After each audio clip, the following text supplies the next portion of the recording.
ও আষাঢ় মাসে এই তিনটে শশা চাষ করলে সব থেকে ভালো ফলন পাবেন।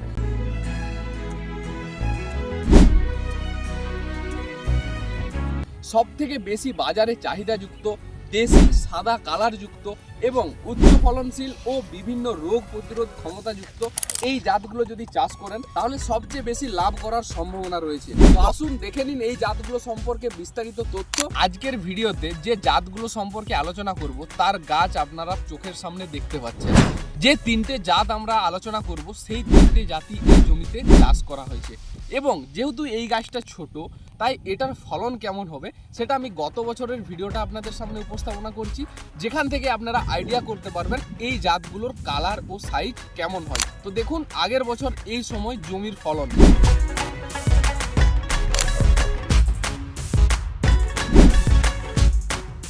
ভিডিওতে মোট তিনটে জাত সম্পর্কে আলোচনা করব, যার মধ্যে একটা থাকছে 45 দিনের ভ্যারাইটি এবং আরেকটা থাকছে 42 দিনের ভ্যারাইটি আর সর্বশেষ ভ্যারাইটিটি থাকছে 40 দিনের। যদি আপনারা একসাথে মিক্স করে চাষ করেন তাহলে কিন্তু সব থেকে ভালো ফলন পাওয়ার সম্ভাবনা রয়েছে। এই জিনিসটা আপনাকে অন্য কেউ কিন্তু শেখাবে না, আর এই জিনিসটা আমি আপনাদেরকে বলতে পারছি তার কারণ আমি নিজে একজন কৃষক এবং বেশিরভাগ কৃষক এই ট্রিকটাই অ্যাপ্লাই করে লাগায় যে 2 রকম বা 3 রকম জাতকে একসাথে মিশিয়ে চাষ করে, যার জন্য ফলনটা ভালো হওয়ার সম্ভাবনাটাই বেশি থাকে। বাই চান্স একটা জাত যদি আপনার ফল্ট করে তাহলে অপর জাতটা কিন্তু আপনার ভরপাই করেই দেয়। তো এই জিনিসটা আপনারা সবসময় মাথায় রাখবেন। এবার হয়তো আপনাদের মনে একটা বেশ কোশ্চেন আসছে যে কেন আমি ফল্ট করার কথা বললাম, কারণ ওয়েদারের কাছে কোনো কিছু নেই। যেমন যদি অতিরিক্ত গরম চলে আসে সেক্ষেত্রে কি হয়, 45 দিনের যে সমস্ত ভ্যারাইটিগুলো থাকে সেক্ষেত্রে গাছ বেশি পরিমাণে ছুটতে পারে বা পুরুষ ফুল বেশি হতে পারে, তো সেক্ষেত্রে আপনার একটা লস হতে পারে। বা যদি গ্রীষ্মতেও তেমন একটা গরম থাকে না, তো 35 বা 40 দিনের ভ্যারাইটি লাগালে গাছ দ্রুত বাড়ার সম্ভাবনাও কম থাকে। তো এই কারণেই বলি 2 রকম বা 3 রকম ভ্যারাইটি একসাথে মিক্স করে চাষ করুন, যেক্ষেত্রে আপনার কোনো রকম কোনো লস হবে না। তো চলুন এবার একে একে জাতগুলো সম্পর্কে আলোচনা করি। লিস্টের প্রথম নম্বরে আমরা রেখেছি জওয়ান।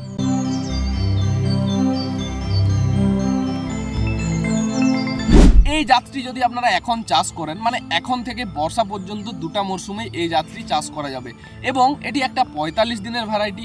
গাছ বড় হয় এবং গাছের গোড়ার দিকে ফল তুলনামূলক কম হয়। 45 দিনের জাত হওয়ার জন্য এটা দীর্ঘদিন ফল দিতে সক্ষম, মিনিমাম 1.5 থেকে 2 মাস পর্যন্ত ফল দিতে সক্ষম এই জাতটি। তাছাড়া এই জাতটি যদি আপনারা চাষ করেন ফলের কালার ও সাইজ যেটা খুব আকর্ষণীয়, অর্থাৎ মিডিয়াম সাইজের ফল হয় যেটা 4টেতে 1 কিলো হয়, আর আকর্ষণীয় সাদা কালারের জন্য বাজারে চাহিদা সব থেকে বেশি থাকে। এবার এই জাতটির যদি আমি বপন টাইম বলি তাহলে দেখুন প্যাকেটে লেখা আছে ফাল্গুনের 1 তারিখ হইতে বৈশাখ মাসের 15 তারিখ পর্যন্ত লাগাতে পারবেন। আবার কিছুদিন একটু থেমে যেতে হবে, মানে বৈশাখের 15 পর থেকে জ্যৈষ্ঠ মাসটা একটু থেমে যাবেন, কারণ ওই সময় তীব্র গরম থাকে আর এটা 45 দিনের জাত হওয়ার জন্য ওই সময় হয়তো গাছ বেশি ছুটতে পারে। এই জন্য আমরা প্যাকেটে বপন টাইমটা এইভাবে দিয়েছি। আবার এটাকে আষাঢ় মাস থেকে একদম ভাদ্র মাস পর্যন্ত লাগাতে পারবেন, তখন আবার বর্ষার জন্য খুব ভালো রেজাল্ট দেবে। মানে যখন তীব্র গরম সেই টাইমে একটু কিছুদিন এই জাতটা না লাগানোই ভালো। 42 দিনের ভ্যারাইটির মধ্যে চ্যাম্পিয়নটা সব থেকে টপে আমরা রেখেছি। 42 দিনের মধ্যে এই চ্যাম্পিয়ন জাতটির এত ফলন, অর্থাৎ এর গোড়াতেও যেমন ফলন এবং আগার দিকেও ফলন তেমন বেশি। তো এই জাতটি যদি আপনারা চাষ করেন এটাও মিনিমাম আপনারা 1.5 থেকে 2 মাস পর্যন্ত ফল হারভেস্ট করতে পারবেন। এছাড়াও এই জাতটি আপনারা এখন থেকে শুরু করে একদম ভাদ্র মাস পর্যন্ত চাষ করতে পারেন। এর মাঝে কোনো রকম কোনো ব্রেক নেই এবং এর ফলনও কিন্তু অতিরিক্ত বেশি। এর কালার সাইজের যদি কথা বলি, আগের যে ভ্যারাইটিটা বললাম জওয়ান, প্রায় এর সমতুল্যই কালার ও সাইজ হয়।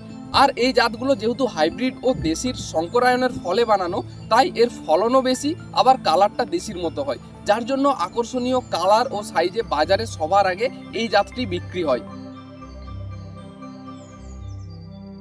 40 দিনের মধ্যে বেস্ট ভ্যারাইটি আপনারা বলতে পারেন এই বিরাট জাতটিকে। এই জাতটা আপনাদের সামনে অপরিচিত নয়, কারণ সব থেকে পছন্দ করা জাতের মধ্যে এটি একটি জাত।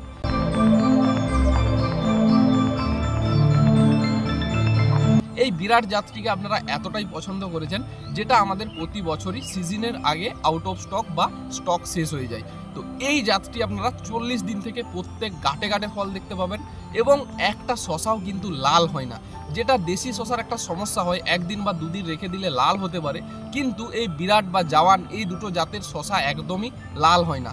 যদিও আমাদের দাসপুর সিড সেন্টারে যে সমস্ত বীজগুলো উপস্থাপনা করি কোনো শশাই লাল হয় না খুব সহজে। আর একটা দিক সব থেকে ভালো যেটা আমাদের এই দাসপুর সিডস কোম্পানির, সেটা হচ্ছে কালার ও সাইজের দিকে সবার উপরে। মানে এরকম কালার ও সাইজ বাজারে আর অন্য কোনো ভ্যারাইটিতে চট করে আপনারা খুঁজে পাবেন না। তো এই জাতটিও আপনারা এই সময় থেকে শুরু করে একদম ভাদ্র মাস পর্যন্ত চাষ করতে পারবেন। যদি এই জাতগুলো চাষ করেন, আমি তো সবসময় আপনাদেরকে রেকমেন্ড করব 2 কি 3টে ভ্যারাইটি একসাথে মিক্স করেই চাষ করুন। তাহলে সব থেকে ভালো ফলন পাওয়ার একটা যেমন সুযোগ রয়েছে, দ্বিতীয়ত লাভও বেশি হওয়ার সুযোগ রয়েছে।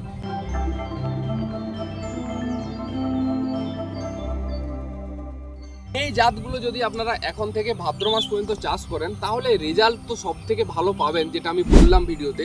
এবং এটা এতটা জোর করে আপনাদেরকে বলতে পারছি তার কারণ আমি নিজে এই জাতগুলো চাষ করেছি এবং আমার অনেক কৃষক আছে যাদের দীর্ঘদিন ধরে এই জাতগুলো চাষ করাচ্ছি। কাজেই বলা যায় এই জাতগুলো একটা বেস্ট ভ্যারাইটি। এই বছরও আমি চাষ করব এই জাতগুলোই, এবং বর্ষার সময়ও একটা বড় প্রজেক্ট থাকবে যেগুলো সমস্ত তথ্য আপনাদের সামনে তুলে ধরবো। এবং শুধু বীজ দেওয়াই আমাদের কাজ নয়, এই যে জমি দেখছেন বা এই যে গাছ দেখছেন, এটার কখন কি পরিচর্যা করবেন, কখন কোন সার দিলে সব থেকে ভালো হয়, কখন কোন ঔষধটা প্রয়োজন, সব কিছু আমরা দেখাবো আমাদের ইউটিউব বা ফেসবুক চ্যানেলের মাধ্যমে। যার জন্য আমাদের চ্যানেলগুলোকে অবশ্যই সাবস্ক্রাইব ও ফলো করে রাখবেন, এতে আপনাদেরই সুবিধা রয়েছে। আর ভিডিওটি যদি আপনারা বাংলাদেশ থেকে দেখছেন, আমাদের বীজ বাংলাদেশেও পাওয়া যায়। আমাদের একমাত্র পরিবেশক হচ্ছে মোশারফ এন্টারপ্রাইজ, তো ওনার নাম্বারটিও আমি স্ক্রিনে দিয়ে দিচ্ছি। যারা বাংলাদেশ থেকে দেখছেন তারা এই নাম্বারে যোগাযোগ করার মাধ্যমে বাংলাদেশেও বীজ বাড়িতে বসেই হোম ডেলিভারি নিতে পারবেন। ধন্যবাদ সকলকে ভিডিওটি শেষ পর্যন্ত দেখার জন্য।